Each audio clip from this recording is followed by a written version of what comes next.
Greetings to our dear viewers. My name is Jimmy Akanshemeze and welcome to the Holy Drive Show. And today we are profoundly humbled to be hosting a senior citizen of this country, a man that has served this nation through what God put on his heart. Many lives have been saved through what he does, and is the director of ambulance professionals and has an experience of over 19 years. He has been in this field for over many years, touching very many lives, and many have been saved through his services. He is a gentleman, the names of Chobe Tom. The other name is a bit hard. He'll help us. Allow me to bring the guest I have for you this day on the Holy Drive Show. You're welcome, Mr. Tom. Thank you, Jimmy. Yes. You can add the other third name. Yes, my name is Tom Bazanye Chobe. Bazanye. Katinange ndize Bazanye. Even mine is hard. You pronounce Akanshemeze. Akanshemeze. Okay, well done. Wow, it's amazing having you, Mr. Tom. Thank you for having me. Yeah, thanks for the great work you do. When I reached here, I really saw how you've impacted very many lives, how you've saved very many lives. What inspired you to begin such? Thank you so much, Jimmy. This story dates back when I was a child. Tom Chobe is born of the late Mr. and Mrs. Sylvester Byabadda Chobe, and we're a family of 7. That's for the inner family. But the rest is so huge. I wouldn't want you to go there. When I was growing up, I didn't have a mother. The history about not having a mother was because my mother died when giving birth. Sorry. And there would be my sibling also died in the process. I was told that when time reached for my mother to give birth, it was at night. She couldn't find means to get to a health center to deliver. They had to wait for somebody who had a car in the village to transport her to a health facility. And because of the delays, she didn't make it. So that, as a young child, remained on my mind. I can only remember the time when we were, because I remember I was with my mother the day before, and the next time they bring her back, dead.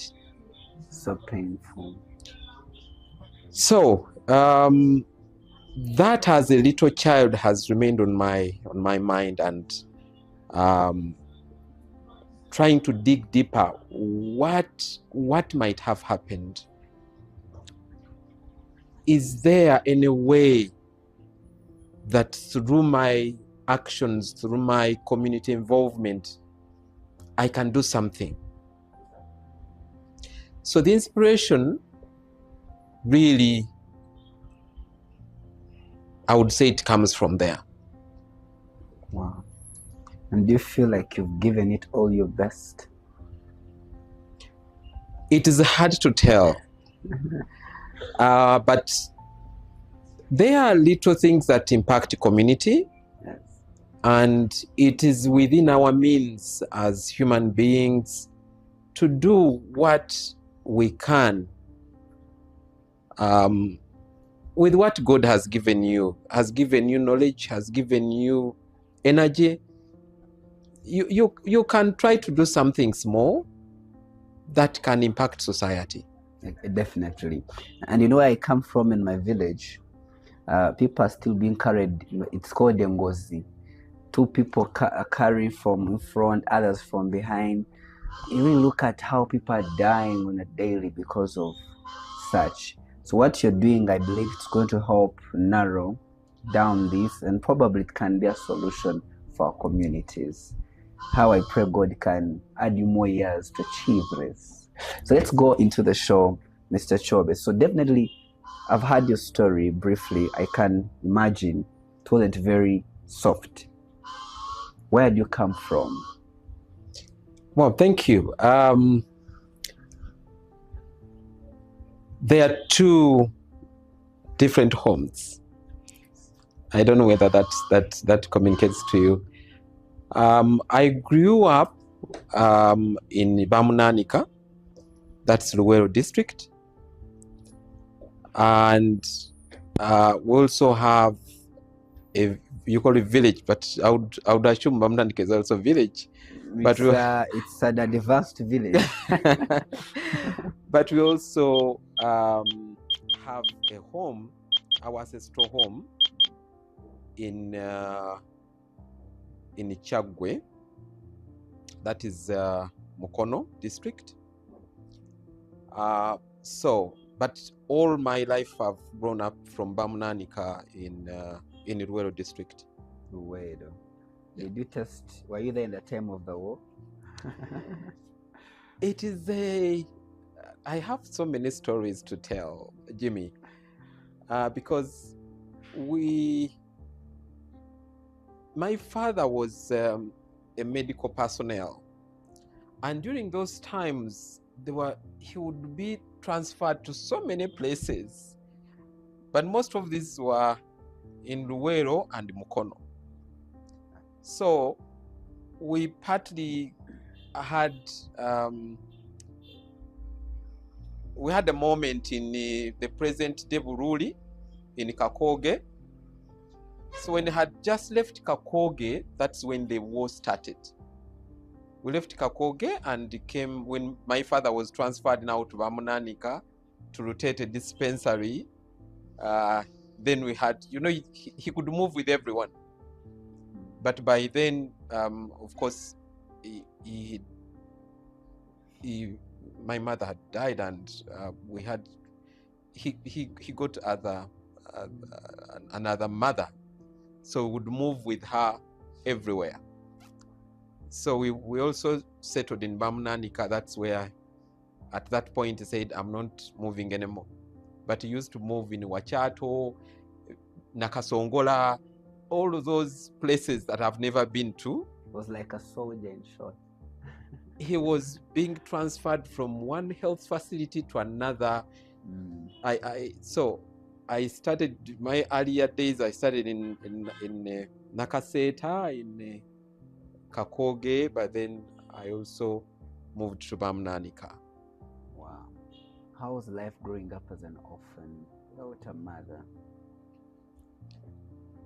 That is not an easy thing. I have had my little sibling who follows me, and I think we've been together for some time. I think I've been with him the longest than the rest of my other 5 siblings.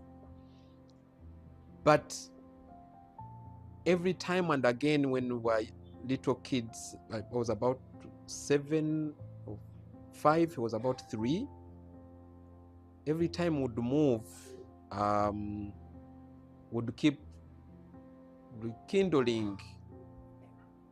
We wish our mother was there.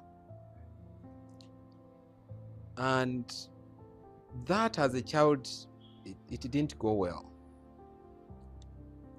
Every time you play with your friends, we would visit our friends' homes. and they have their mother, they have their dad, and when you sit down in the corner, you think, what happened to me? Why is it that I don't have a mother? So it was tough. It was tough. I know. One time I had a guest and he told me about how he grew up with a stepmom, and life wasn't easy. So I don't know how your life was growing up without a mother. How was that? How were you raised up? What are some of the challenges that you encountered? Probably you can't forget. It's hard to forget. Exactly. It was hard. You would see, I think I have heard Pastor Bugembe talking about it, that he was in the streets. I didn't go to the street, but at certain point, that's where you feel you belong. I know my father, being a health worker, was never home. I don't know, maybe health workers now need to change. He was never home, and you don't know what has happened to your child during the day. And most times I would move away from home. I would come back, then I know even not being home is a big problem. And I wouldn't return the whole night until the next morning, because the home wasn't it wasn't a comfortable home. Definitely. Yeah, for quite some time. But as I grew up, I started appreciating whatever my stepmom would say, would do, and I would comply. If you don't, then you know what is going to happen. So I appreciated her because she also helped me to shape me who I am today. So it as a child, you first, you have resentment. You feel it's not fair that you're being cared for by somebody who is not your mother, and of course much of the preference would go to their own children, but you appreciate and move on. I was the eldest in that family then, because my other older my older brothers and sisters were somewhere in Mukono because of the travel of being transferred from one place to another. My dad decided to move with the little kids that were there. So yeah, I would do everything. I can imagine. So for me, everything from cooking and what I learned it because I had no choice, but it's helping me now as a grown-up person. Yeah, some of those things, of course, build you as a man. But again, there are those which you can't forget, which are probably the negative. What used to run through your mind? I can imagine leaving home in the night, you come back the following day. What used to run through your mind as a young boy? I knew that even if I tell my father that I was not wrong, because every time my father would beat me, because my mother would say, Tom did this, and my mother beat me. Or my father actually beat me. And as a child, I'm sure as a child sometimes you also become unruly. So they would say, you've been playing the whole day, you've not done anything at home. And of course I wouldn't feel comfortable being home. So instead of explaining this and that, I would not just return home. I would be with friends there, moving around Bamunanika, Rutete, all those loitering around. Yes, loitering is the best word. I know. And yeah, you could. I wouldn't want to come back because I know my dad was going to beat me. So that's the life of from P3 to P5. That was the kind of life, because I was going to school in Lutete Demonstration School. Yeah, still in Bamnanika in Royal District. So that time I could go to school, but my friends say, we can go and look for jackfruit. I know, you climb the trees. Yes, I know, and Fene, I know. so would be there, Mubuyuchi, Look, which Fene did you keep there for the last 3 days? mangoes.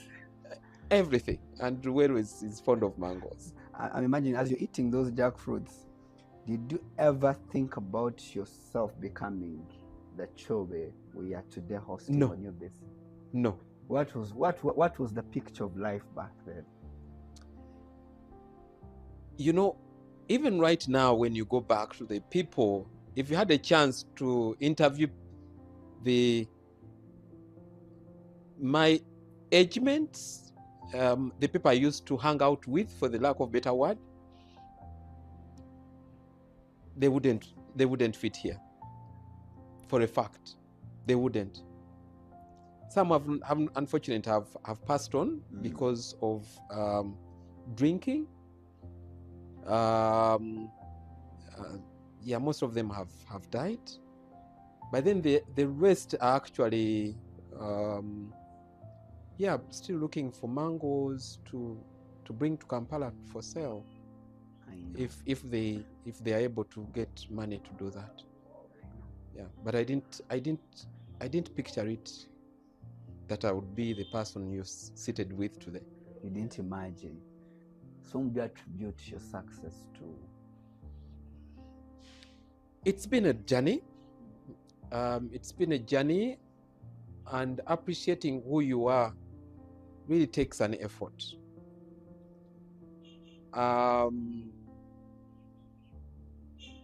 There are a lot of people that have really contributed to who I am today. When my dad passed on, when I was in senior 4, life now became also a different. My mother had died when I was 5, and then my father has died when I had not even completed S4. So that turned the events. We are so many children, apart from the 7, but we are so many others. I think the last time we counted were about 40. Wow. We are so many children of different mothers. So when you look at that number, it's hard to even imagine that you can exceed S4. That's a full class, actually. Nowadays, classes are 35. Yeah. So I had to, to attach myself to some people and see how do I move, where do I get school fees, because my eldest brother had stopped in S4. So I knew the best I would have is maybe to complete S4 or level, for that matter. My sister, I think by then most of my sisters had got married, apart from one who had been taken up by Dr. Ian Clark. So apart from that, the rest tried to a year away. I know. So how do you eventually merge out of the 40 children you study and here you are today? How did you merge out of the 40 children? I thank my eldest brother, who by then had got a job in Parliament, who was able to pay for my tuition to get the first diploma. And after that diploma, I started looking for work. And yeah, he really done a lot, because I was living with him. I left Bamnanika to come to Chireka to live with my brother. But that was also a good decision, and for him to allow me to come to his home. So he paid for my tuition and I got a diploma. He said, now at this level, I have to look for a job. So I got a job with the International Hospital Kampala as an administrative assistant. You're very lucky. I was indeed very lucky. 1 year into that job, I was like almost doing everything. But within that period, there was a need. They had acquired an ambulance as IHK. They were still in along Namirembe Road. That's way back in 2000. They had acquired an ambulance, and they said, but who can drive this ambulance among the staff? So there was a Saturday, as we were working, I was to work at reception. On the Saturday, they say, but we have an emergency, and the usual driver is not here, was not available. So I was asked to, since I had a driving license, said, but Tom, I think you can drive and pick this blood from Nakasero blood bank. Little did I know that is actually, that's where I'm going to spend the rest of your life. Surely. Wow. So I started like that. I thank Dr. Ian Clark, because where so many people have gone through his hands, but it also takes an initiative as an individual to see that you can actually do this and that. Yeah, he just gives you a platform, and that platform at IHK then was a good platform for me to exercise my potential. Definitely. And that's how it all started. Wow. To be now in the ambulance, specific ambulance. That is so nice. That marked the beginning of your journey to your destination, probably. And that brings us to the end of our first episode with Mr. Tom Chobe. Been telling us about his life. From a family of 40 children, here he is, leading such a big entity. What can't God do? So I want to inspire someone watching us tonight that God is still on the throne, and you can become anything as long as you keep pressing on, but also having God part of your journey. Thanks for having us. Thanks for giving us your time, ladies and gentlemen. I've been Jimmy Akanshemeza, your host of the Holy Drive Show, and I've been having Godwin. We love you so much. Shalom, shalom.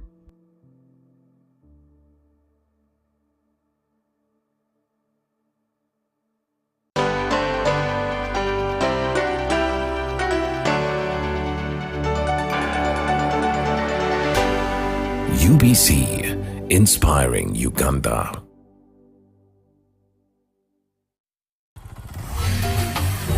Hello, Kampala, Uganda. In response to the national call of strengthening the traffic security, Good Products Group HGO brand has officially launched the Rider Selection Campaign. Registration is now open.